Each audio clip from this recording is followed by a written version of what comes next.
So Hannah Chukwu, it's lovely to see you today. You're a publisher. You work with publisher Hamish Hamilton, who are part of the Penguin Random House family.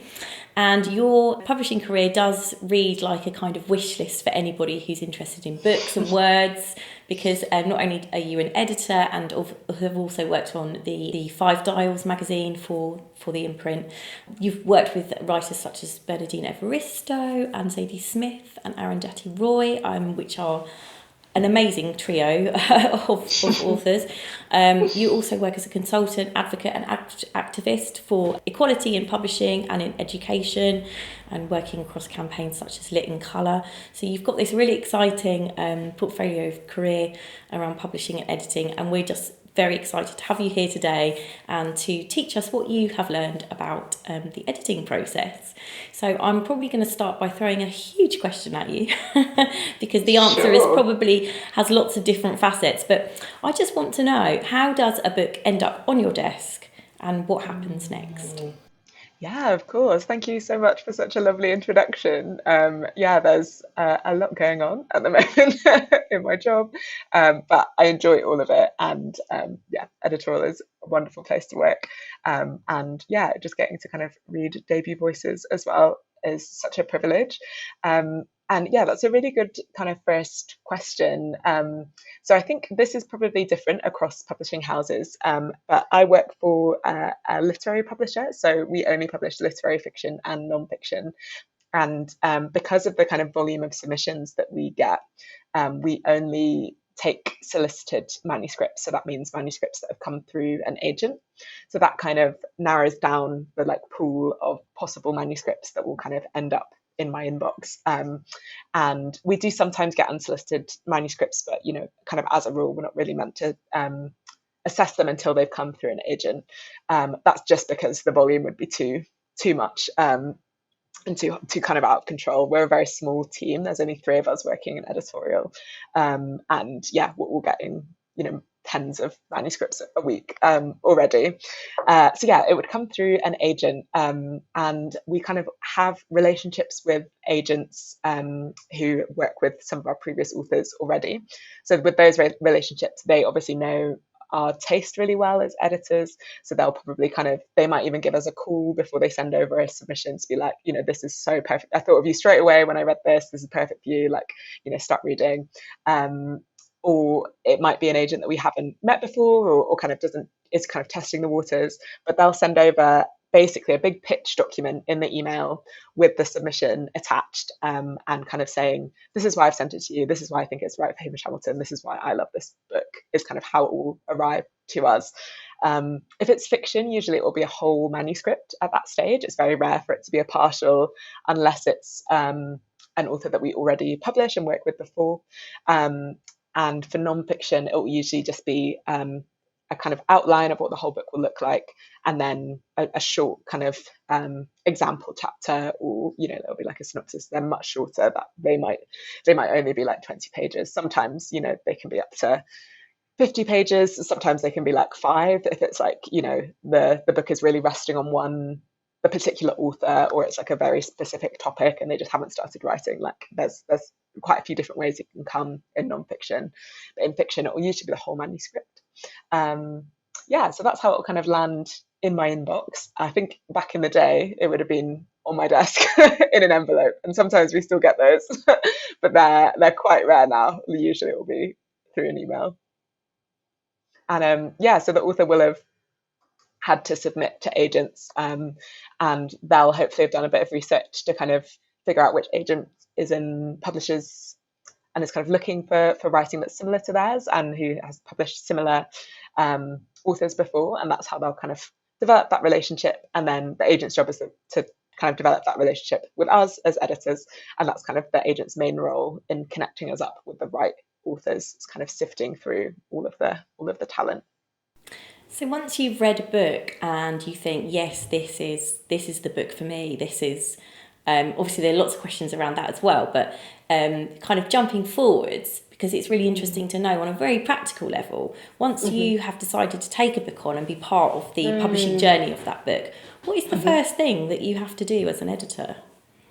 Yeah, a great question. So the process then, if we kind of, if I read a book, decide that I love it, it's kind of my job then. It's a I there's a one of my friends he calls himself the pitch doctor, and he runs these kind of courses on how to pitch, and his tagline is publishing is pitching, which is incredibly true. I'd say like basically every stage of the process is someone pitching to someone else. So the first one is author pitching their work to an agent, and the agent pitches it to us as editors, and then I would pitch it to the rest of the team basically. So I'd pitch it to our communications team, sales team, design team, rights team, kind of anyone who will be involved in the life cycle of the book.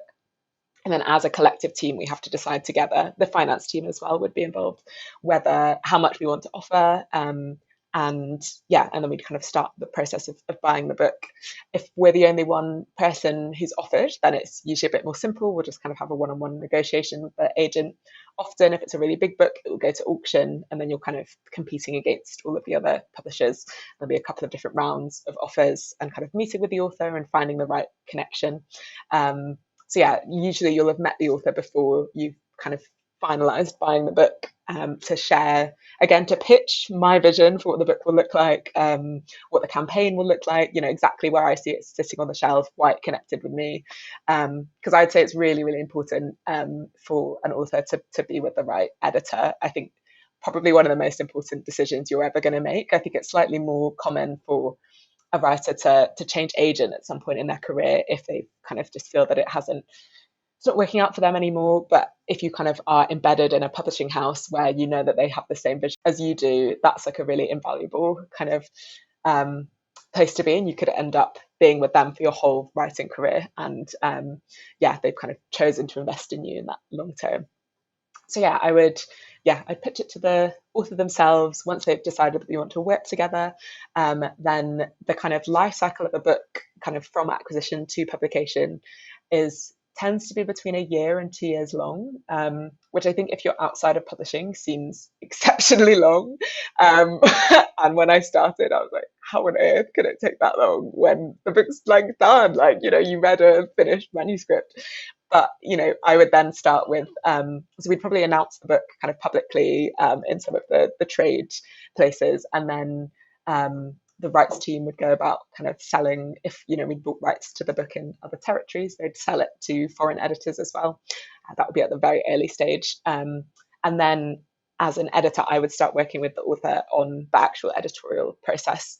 So in the kind of commissioning editorial role, which is what I do, there's that side, and then there's the production editorial role, which is the kind of more technical copy editing, proofreading, like project managing towards the end of the book once the manuscript is like kind of done.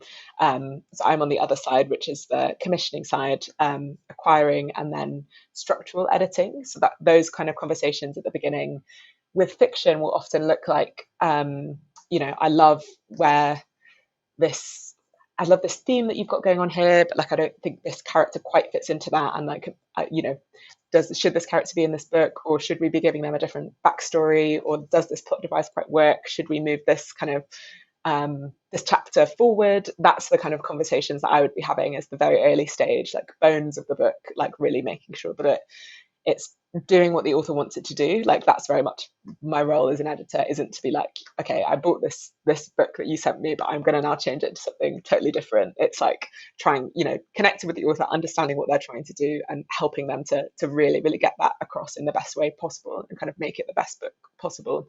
So it'll be those kind of structural conversations, which are really, really fun, and also challenging, I'd say, as an editor, because often an author will have sat with their work for such a long time and not shared it with anyone. And even though you have the reassurance of like, okay, well, this editor has obviously likes the books, they paid me for it, and they like want to publish it, but then why are you now telling me that you don't think this character should be in, or you think I need to change this section? So that can be quite hard, because publishing is super collaborative, and that's how you get the best books, is by everyone working together and like kind of constantly having new ideas and challenging each other. But I think that's very difficult when writing, usually before that point, is so kind of solitary.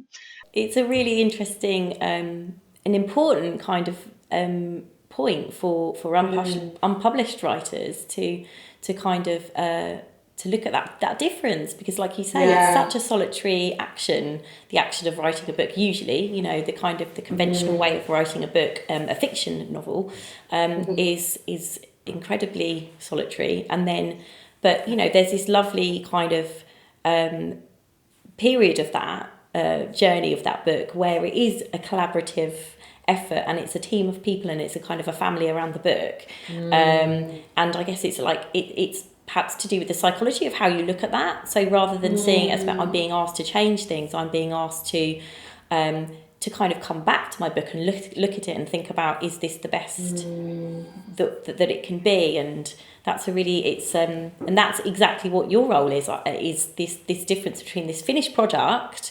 and actually the journey that it then needs to go on in order to be read in a wider way.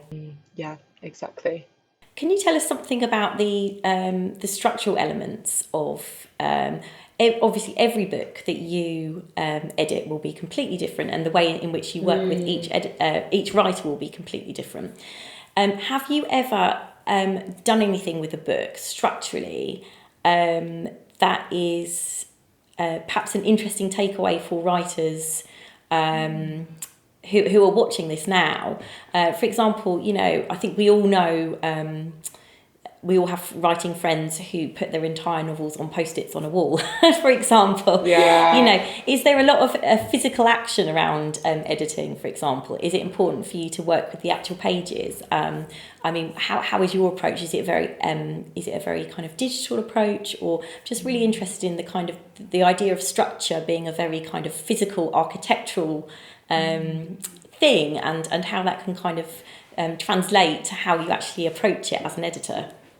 Yeah, that's a really great question. I think it's very, very different depending on the book. So I'm trying to think of some of the authors that I work with. So for instance, some people prefer if you kind of basically like write straight onto what they've written. So you're kind of the track changes, or like if it's on like actually like physical paper, that like literally like crossing out a line or like adding your thoughts as you've read it. Some authors really love that, and some absolutely hate that and kind of want it to be a totally separate document that's like clean, and maybe you kind of reference pages, but it's much more of like a, okay, I sat down and read it all, and then separately I sat down and kind of wrote this in response.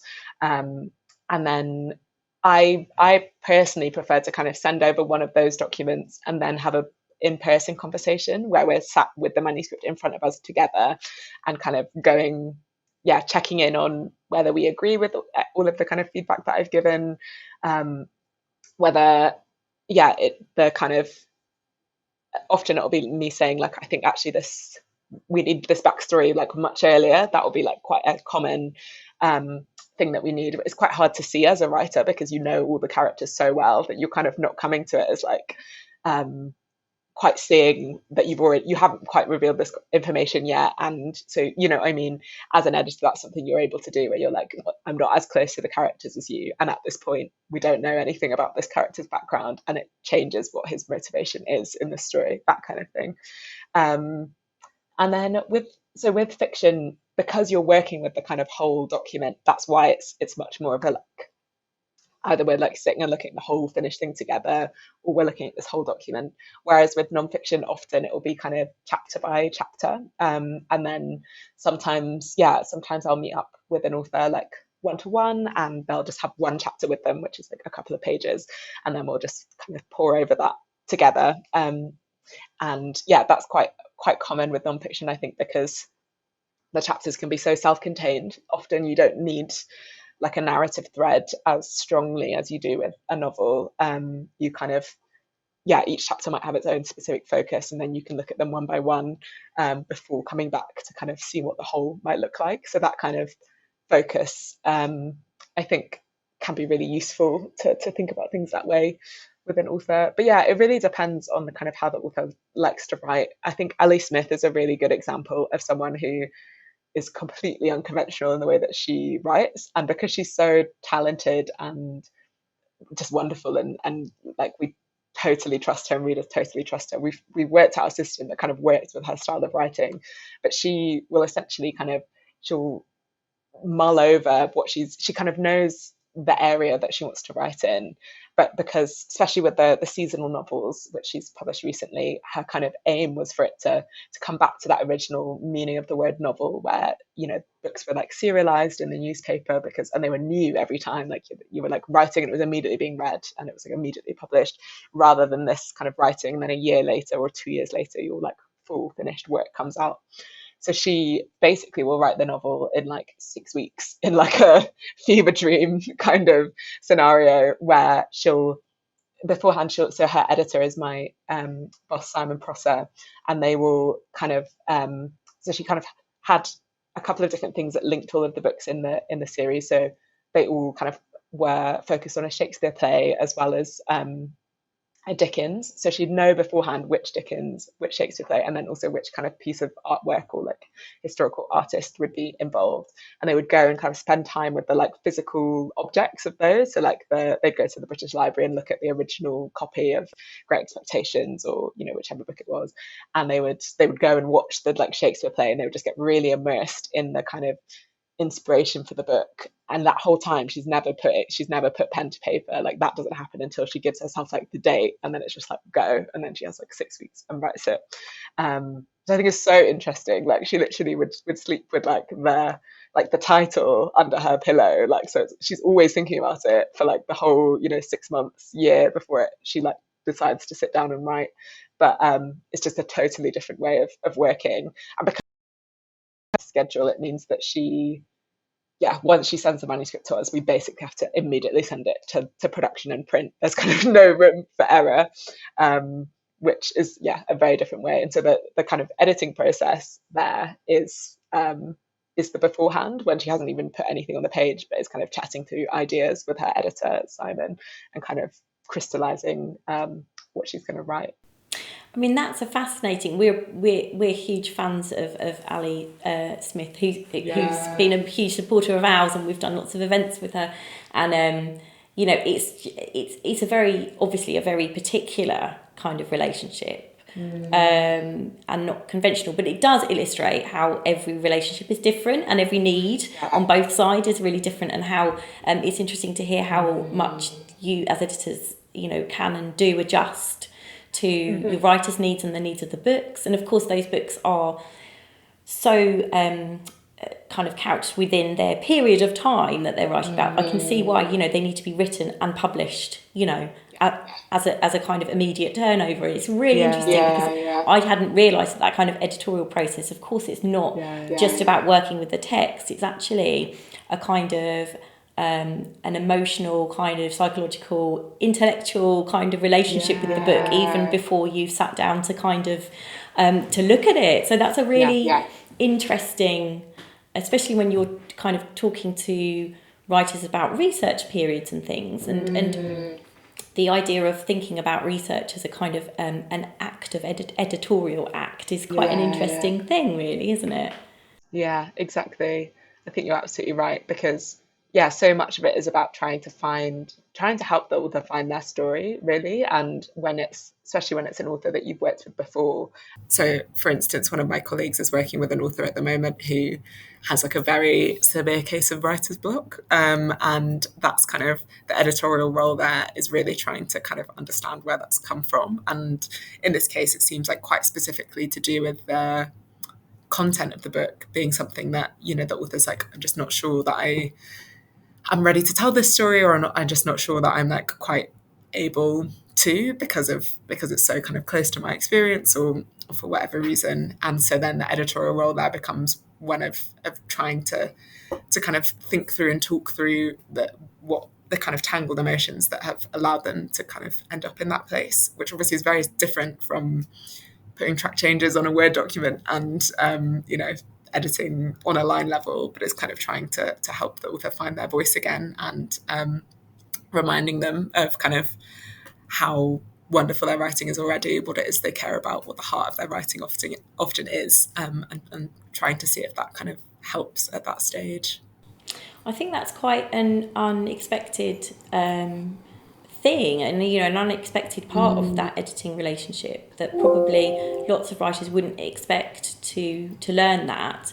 And I think lots of writers understand that the relationship with their agent is kind of very much to do with the kind of the broader church of their work and where it's going and what things that they're interested in, but actually what you're kind of really showing us is that the relationship between editor and writer can often be career long, and so of course it's a kind of a more personal relationship around their approach and the way that they feel about what they're choosing to write about, and perhaps ways in which they might kind of divert from what they're expected to create, and and the support of their editor is obviously can be a huge so I think those are really interesting aspects of the editorial process, because obviously when we think about editing as writers, we're thinking on a line by line basis, but of course you have to do all of that work as well. So there's a huge area that you're working with your writer across. In terms of that very close read and that very close edit, are there things that you see a lot in the books that you work on that you could reflect on, I suppose, to provide a little bit of kind of interest, some kind of ways of for writers to take away and think about how that might impact their own work, perhaps like common things that writers bring to their fiction.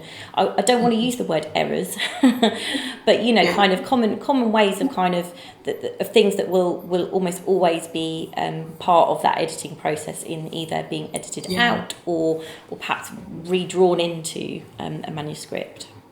One thing that it's probably quite useful to do as an author is to kind of understand what your own kind of go-to words are and go-to phrases are, because that's basically every author will have a couple of words that they love to use. And not even just author, just every person. In my own emails, I have to change the word wonderful like every single time, so I use that for everything.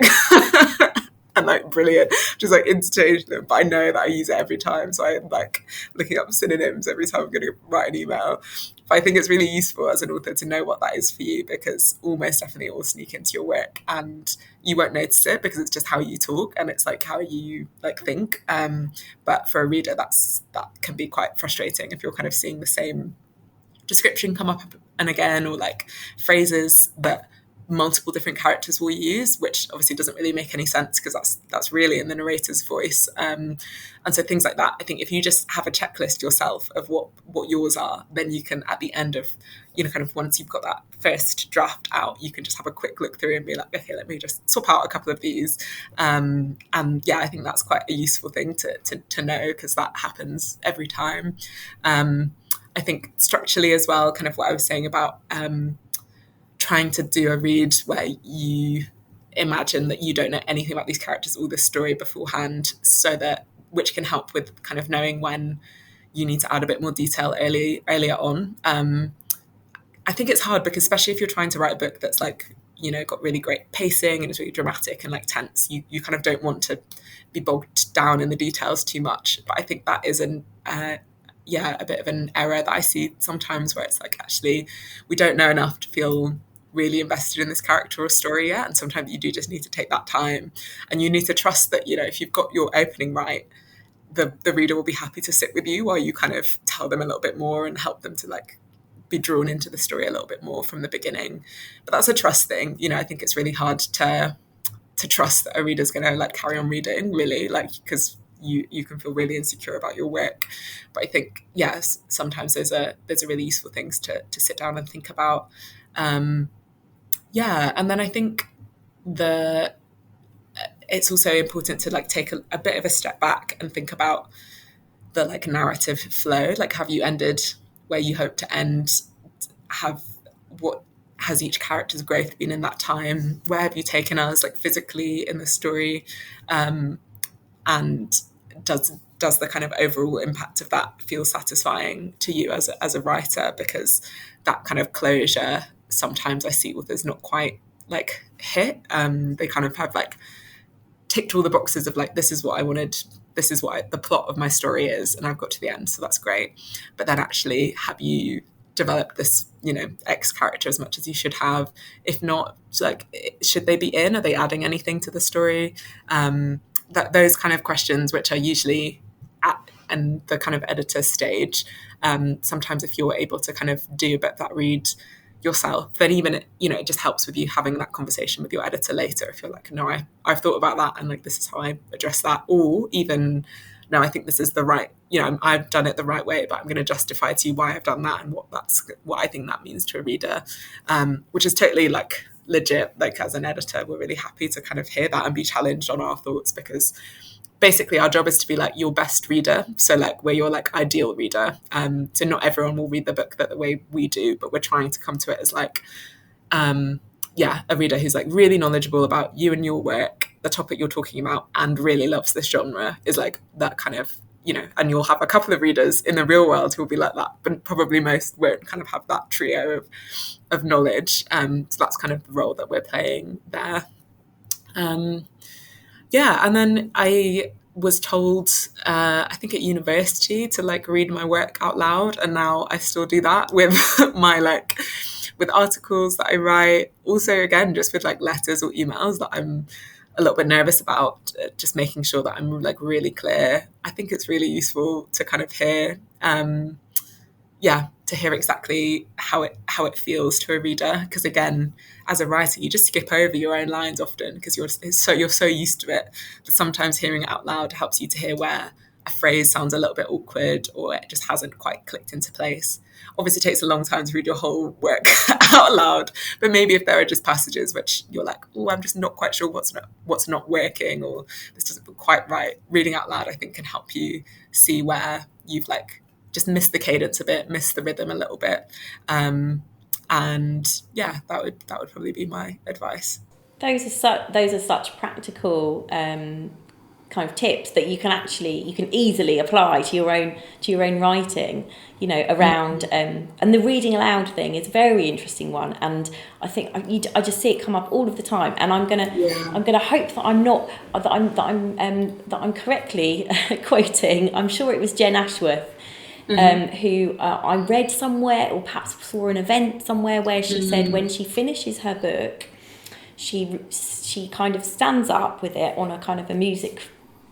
Maybe I imagined her having it on a music holder, a kind of a sheet music frame, and just really reads it aloud from beginning to end, and it will take a very, very, very long time, but because she needs to know that she's kind of read every word aloud in order to do that final edit, and that almost that editing process is not finished and complete until she's read every single word aloud. And I hope it was Jen Ashworth, because I'm pretty sure it was. But I do remember feeling that this was like, yes, I've always read bits of work, and I think everyone can relate to that thing of reading out emails as well. Like, oh, I'm just going to make sure this makes sense. I'm going to read it aloud to myself. But the concept of reading a whole manuscript aloud sounds kind of, wow, that's such an undertaking. But but actually, what you get from that is huge. It's true. It's true. And for the most part, someone will be reading an audiobook of your book at some point. So you kind of want to know that it sounds good out loud as well. So true. And just and a way of you having that last little rejoice in the language that you've created of the book. So yeah, that's really interesting. Thank you so much. I'm going to ask you one last question, which is hopefully not putting you on the spot too much, but when was the last time you read a manuscript and were instantly thought, I have to work with this book, I need to work with this book? And this might be difficult to answer, because obviously you might have things in the works that you're not allowed to talk about. But it would be really nice to hear about perhaps a debut or kind of a newer writer that you've read and you've been instantly drawn, and what exactly it was in that work that made you think, I have to work with this. Maybe it'd be good for me to talk about working with Nicola Williams on this. So she is a brilliant writer. I'm the commissioning editor for a series called the Black Britain Writing Back series, which is curated and introduced by Bernardine Evaristo. And the kind of concept is that we're reintroducing books by Black writers that were originally published over the last century and kind of didn't get the attention that they deserved at the time, but kind of bringing them back to readers in this series. Each book has an introduction from Bernardine, and they're all kind of in the same series style, in that kind of Penguin classic collectible style, but with completely original, unique new covers, all designed by Black British artists as well. So it's like a big celebration of Black British creativity. And Nicola Williams's first book, Without Prejudice, was in that series. So it was originally published in the 1990s, and it's a brilliant kind of gritty, realist crime thriller drama, like legal thriller drama, set in London and featuring a Black female barrister. Nicola herself is a judge and has kind of worked in the legal world for her whole career. So she has this amazing insight into kind of the legal process in the UK, and especially what it looks like to navigate that as a person of colour. So yeah, her first book was in that series, was really wonderful kind of working with her to bring that book back. And in the experience of working with us on that, she kind of decided that she wanted to write again, and she wanted to come back to the same characters and that same story. So yeah, we got her manuscript for her next book in earlier this year, and that was really wonderful. I mean, that was a situation where I knew her and knew I loved her writing already and had worked with her, but to kind of get the manuscript in and be like, oh, this is brilliant. She's developed so much, and the story still has so much heart and kind of has all of the everything that makes her such a great writer. And then we're in the really lucky position of Without Prejudice has been optioned for TV by Studio Lambert. So we've kind of, it's interesting, we're now in a situation where we're really thinking about the characters as like series characters, and like these characters are going to come back, and what is it going to look like to develop them over a really long period, and thinking about them with this kind of filmic TV quality as well of like how are we connecting with our audience. So yeah, that's been incredibly fun to work on. She kind of writes with that real pace that means you just can't stop reading. And yeah, obviously my job involves reading a lot and trying to find the real gems. So to have something come in and feel like a clear, like, yes, straight away was really wonderful. And quite exciting for us in Hamish Hamilton, because Without Prejudice and her upcoming books are definitely at the more commercial end of what we do. So it's like kind of a new territory for us. But we just really felt like the themes that she's tackling and the kind of the fact that she's such a unique voice in this space means that, you know, she is doing something innovative and experimental and different. And like commercial and literary are quite, I don't know, sometimes I think unnecessary like distinctions, to be honest, because you can have phenomenally written romance novels and you can have kind of more experimental novels that just aren't accessible and no one particularly enjoys reading. And so there's such a crossover. I think this is a really interesting one because it's one where we kind of just finished and we're like, well, this is a brilliant story, and that's kind of, we'll just start from there. So that definitely was that experience for me. And that's lovely. What's lovely about that story as well is the fact that it's starting its new life almost kind of 30 years after its kind of original publication, which kind of is also a kind of a good thing, I think, for anyone who writes, to kind of just... It's again going back to the idea of timelines, isn't it? And I think there is a sense of urgency. I think in people, when you're writing, you often feel this sense of urgency that you need to get this story out and you need to make it happen, and you kind of, you know, and it can really knock your confidence with what you're doing if things happen really slowly. And actually, you know, this is a book that's had its publication and that's lapsed by almost 30 years, and now it's got this whole new life, which is going to go forwards, and and now is its time, and that's a really, really lovely thing.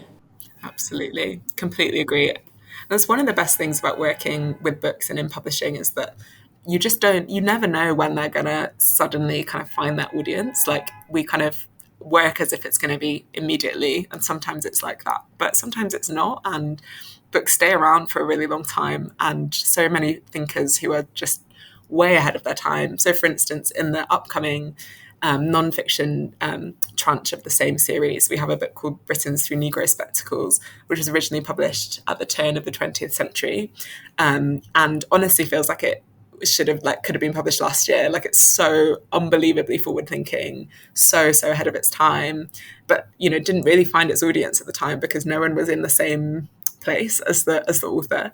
And it can be really frustrating as a writer because you think, no one's connecting with my work, and I just clearly I've written something that's not relatable or isn't, just doesn't connect. But sometimes you are like a bit of a pioneer in that space, and the readers come later. And Bernardine Evaristo is another brilliant example of that, of like, she's having her moment now and she's like connecting so widely with a really kind of experimental, really literary book that's had like huge commercial success. And she's been writing in the same like kind of space for years and years and years, and just hasn't found her audience yet. So it's, one of the real joys is that you're really like looking, as an editor, you're looking for these kind of gems and these like really forward thinking authors. And then as an author, if you kind of end up working with an editor who just believes in your voice, then that can really sustain you through a career where, sometimes your books just don't connect immediately, but then, they find the rest of the world catches up and kind of, find your voice then.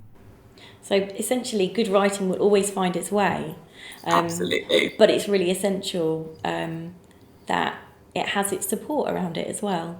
And so Exactly. It's been really interesting, Hannah, to hear about that support and the kinds of things that you do in your day-to-day job, some of which are not necessarily things that we would have expected, and that, it must throw a lot of kind of interesting things your way, and it must be very varied. And it's not, an editor is not somebody who sits down with a red pen and sort of scribbles on stuff. They are somebody who's kind of supportive of the whole process, and it's about that relationship, that kind of creative relationship, and the trust, which is something that you've also brought up. And also, you've given us some really practical tips to take away around what we can do with our own manuscripts. And so I think, this has been a really useful, really interesting conversation, and it's been really lovely to meet you. Thanks so much for being part of the National Centre for Writing Resources. Yeah, no, thank you so much for having me. It's been really wonderful to talk to you as well. Thank you.